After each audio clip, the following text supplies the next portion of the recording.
again. Good morning or good afternoon, actually. I think it's noon here now in New Orleans, but I don't know where you're watching. Gosh, I haven't had my shower yet today, so you have to forgive the slightly unkempt appearance. Anyway, we had another cold night, and I am in good shape. So is the little cat. She's doing good. So we've both had breakfast, and now it's time for me to read the next bit. So this, I think, is video number 5, possibly. I have labeled it, and it's going to be chapter 6 and chapter 7. I don't think they're too long, so I'm going to read those. I was watching back my videos last night, and I realized I have kind of a droning, monotonous voice. I'm sorry. I'm going to try and put a bit more. I'm not a voice actor, but I'm going to try and put a little bit more excitement and enthusiasm into how I read. I love this book. I mean, it's my 8th novel, and I'm proud of it. And I was so happy when the story kind of unfolded. So I really want you to love it. That's why I want to communicate some enthusiasm. I'll do my best. Anyway, I don't think I'll quit the day job of writing books and become an actor just yet. So this is chapter 6, and it's called Booze. And this is October 2024.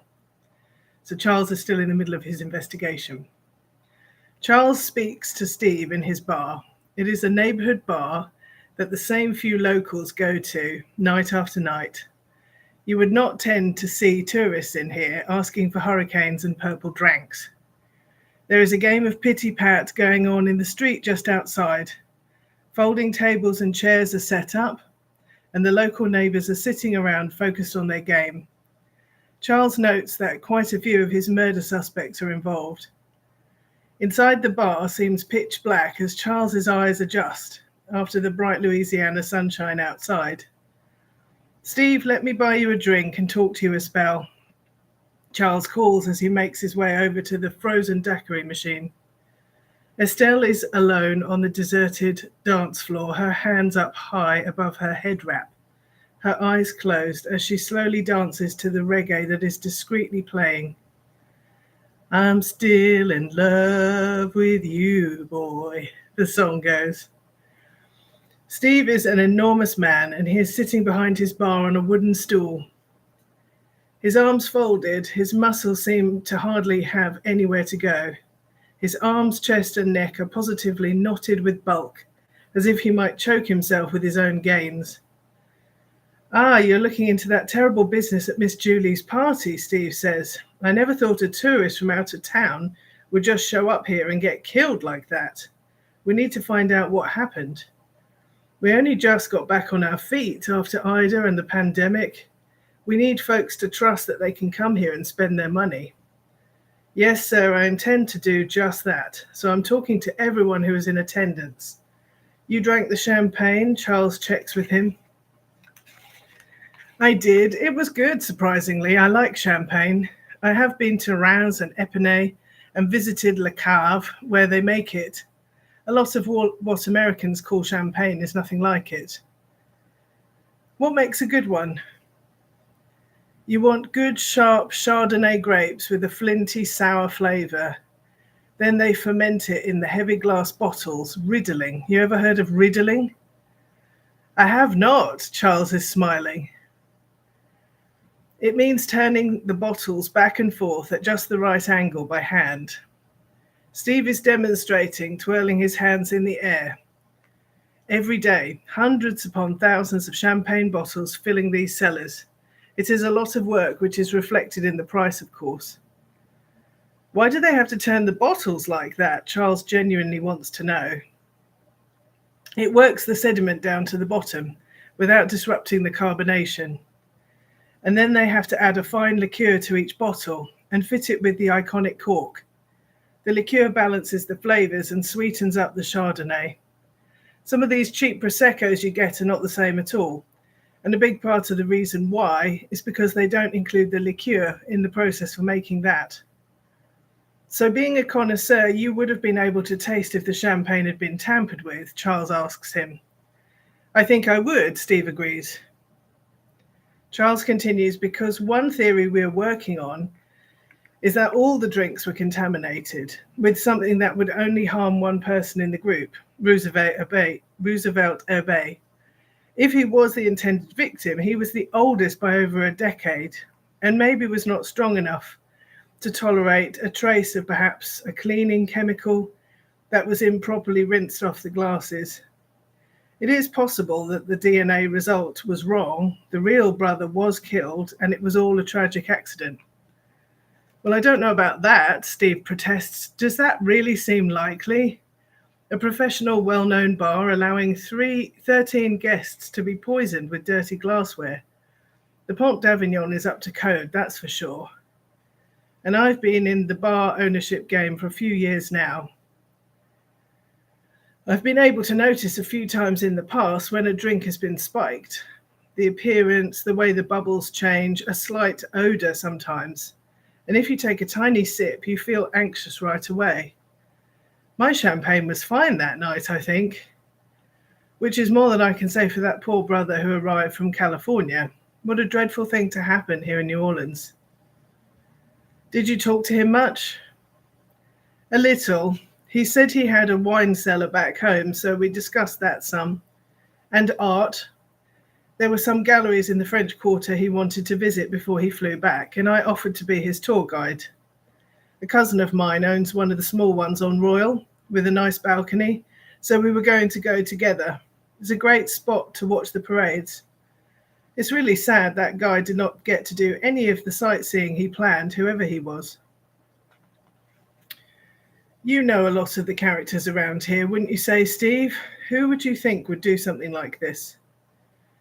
Steve looks carefully at Charles. You want to know which of my customers who come regularly to my bar I think are capable of killing? In a nutshell, yes, please. Steve removes his navy baseball cap and scratches his sweating scalp. His neighborhood bar is a real spit and sawdust place, and it does not have air conditioning. They are sitting under the fluorescent strip lights. The single ceiling fan seems to mostly just move the warm air around. Steve is an ex-cop, and though Charles knows he should not, he discusses the case with him man to man. Charles feels he would appreciate Steve's take on all this. You might speak to Lopez, Steve suggests, although I don't want to be telling tales. He seems a hothead, and he could turn to violence, I'd wager. I ran background checks on everyone, Charles admits. Lopez has previous for domestic abuse and also fighting. Then there is Astrid. Now, I know she's doing better than she used to, but still. She has been clean for a few months now. I will talk to her, though. She can be rather reckless and impulsive. It can cause her to make some bad choices. The two men are silent for a moment. Steve breaks it first with the unasked question that's hanging in the air. You don't believe for a second that Miss Julie actually had something to do with this, do you? Charles sighs. Well, that's what my boss thinks. Get out, he said that? Word for word, he told me that everyone knows that Miss Julie murdered her brother for the money, and that because she is being so generous around New Orleans with her new wealth, I am to drop the investigation and forget all about it. No. Charles has a question for his old friend, and he wants to phrase it sensitively. Could I ask you, do you find it, racist or offensive in any way? Steve laughs at Charles's awkward manner. You mean, do I, as a black man, consider it to be racist that local law enforcement just assume Miss Julie is guilty because she is a woman of color? Charles laughs too. Basically, yes, that is my question. I'm white and I'm a detective. I understand from folks that were I in the same position and accused of something, then I would tend to be given some kind of free pass, where no one would think of me as guilty until proven innocent. The chances of me being suspected of a crime I didn't commit is pretty low. Steve is thinking deeply. I mean, of all people in town, Miss Julie is surely above suspicion. I don't believe she would do that. Murder an immediate family member? That's crossing a line in virtually any culture, wouldn't you agree? Well, that depends on the family, Charles mutters grimly. I have met some pretty bad people in my job. Steve is still musing.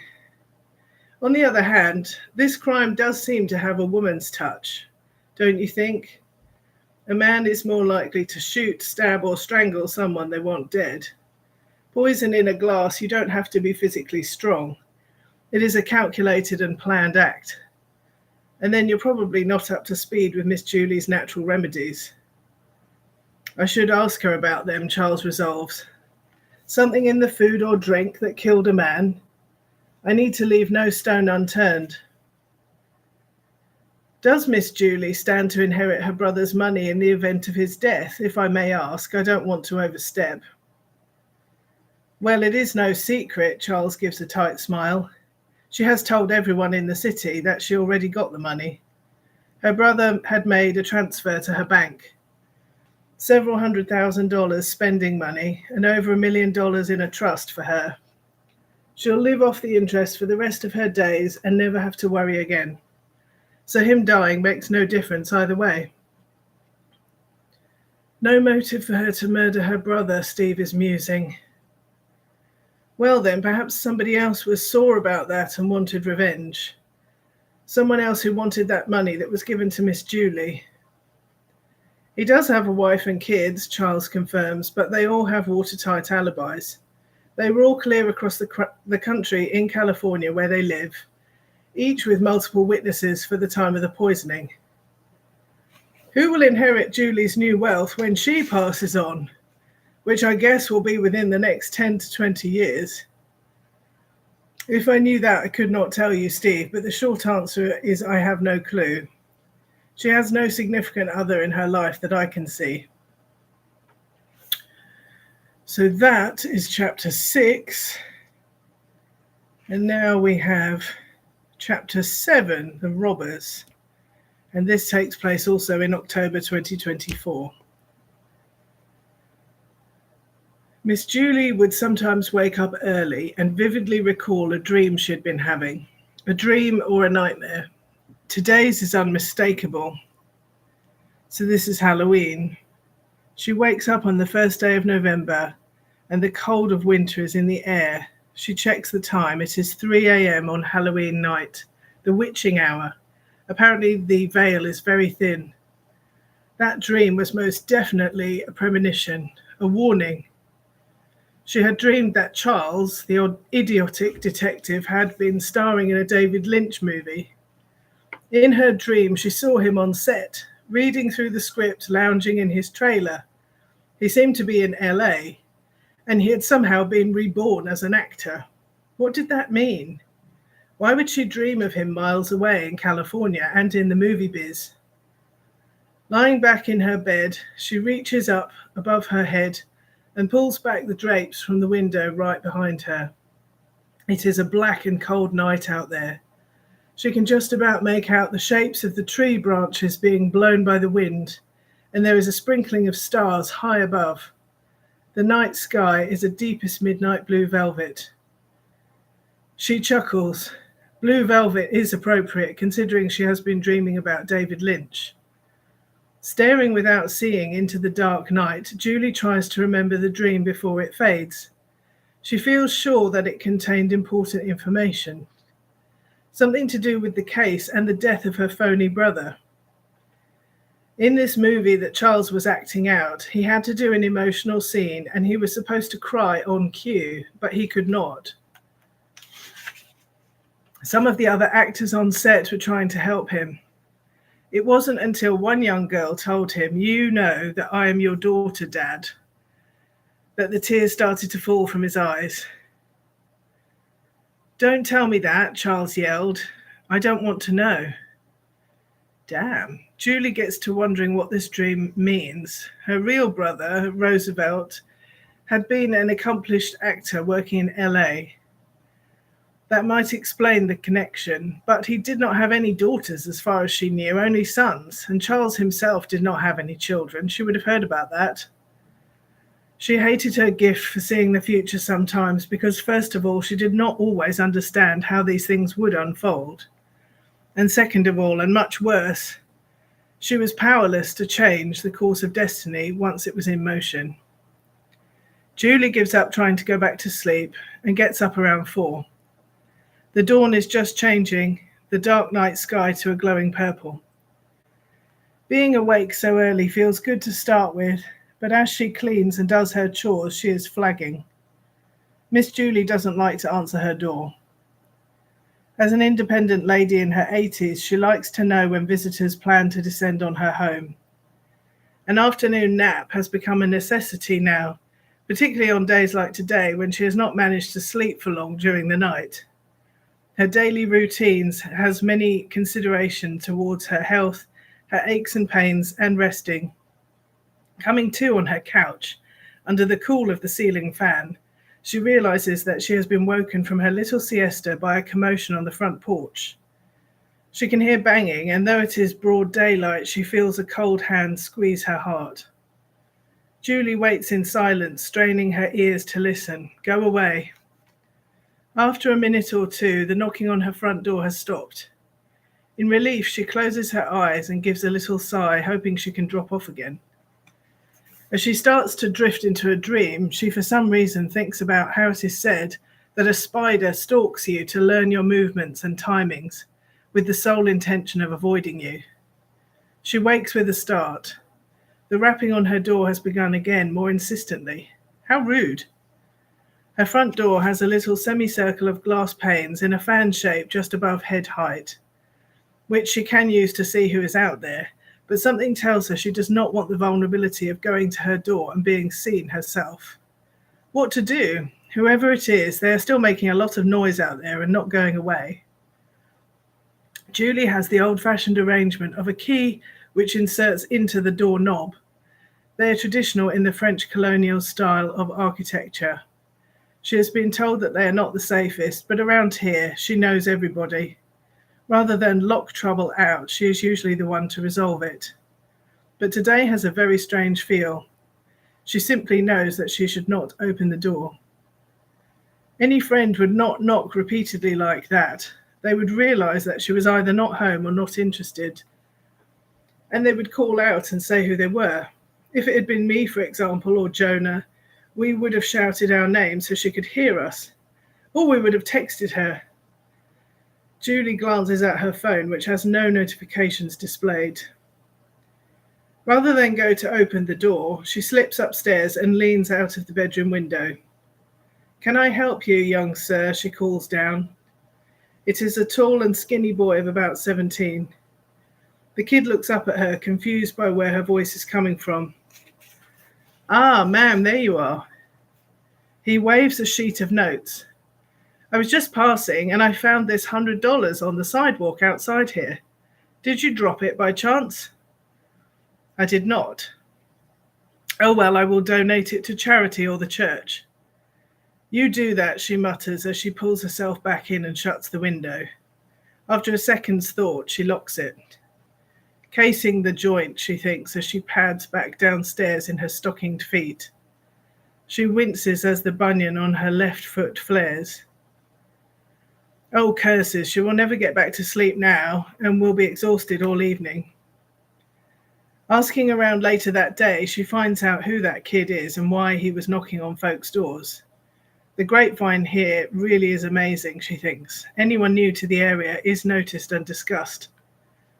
Lopez has mentioned a daughter with whom he is not on good terms. She has a boyfriend, kids, an apartment, and she sees no need for her father to be in her life after her mother passed away. This young man who came to Julie's door is her boyfriend and the father of her kids. It gradually comes to Miss Julie's attention that a number of the down-on-their-luck souls in New Orleans and assorted ne'er-do-wells are aware that she has come into some money. They present their problems and debts to her, now wherever she goes. She had always previously tried to lend a hand, even when she had next to nothing herself. She is glad to be finally in a position to help folks, but it can feel overwhelming. She is shocked by just how many folks are struggling. They all come to her with terrible problems that are insurmountable unless they can get some money. She would need to build in time to rest and enjoy solitude to recover from all this and stay able to help. Lopez's daughter's baby daddy was named Michael, after the Saint. He had been testing Miss Julie with the $100 in cash. Her refusal to accept it seemed to be proof in his mind that she now had more money than she knew what to do with. She returns from CVS the next day with her regular medication. She has also collected pills for her neighbour Jonah, who lives right across the street. He can't get out of the house much, so she does not mind delivering his medicine for him. As soon as Julie lets herself into the front door, she hears sounds upstairs. Unmistakable, a home invasion. Little swine! Julie is angry, and this dispels her fear, at least at first. But she has more sense than to tackle the robbers herself. She stumbles back out of her front door, leaving it wide open. Then she rushes to her full garbage in the front yard and pulls out some metal soda cans. Taking careful aim, she hurls the cans into her open front door and as far up her hallway and stairs as she can manage. The cans arc up, spilling a drop or two of liquid, and then they crash down, making an almighty racket as she had intended. The robbers hear this noise and realize they have to leave the property right away. Julie can't believe there are so many of them. Young men, 5 of them altogether. 4 of them come careering down her stairs, skidding out of her front door and nearly knock her down in their rush to get out onto the sidewalk. The one remaining burglar jumps out of her bedroom window. He just launches himself from the high window ledge as if he thinks he is in a computer game, falls in an arc with his feet kicking, trying to propel himself forward, and rolls into a hedge. He hits the ground and fights his way out of this bush and then sprints away. She recognizes him as Michael. He has apparently landed on his left arm, jumping down from so high and instinctively putting his hands out to break his fall.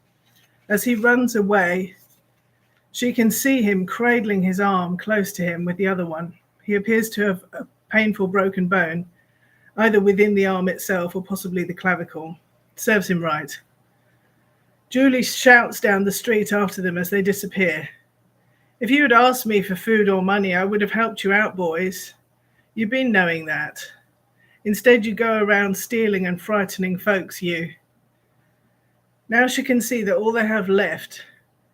Now that she can see they have all left, she is flooded with the door she has been keeping at bay. Her legs are weak underneath her. Jonah appears in his front yard opposite.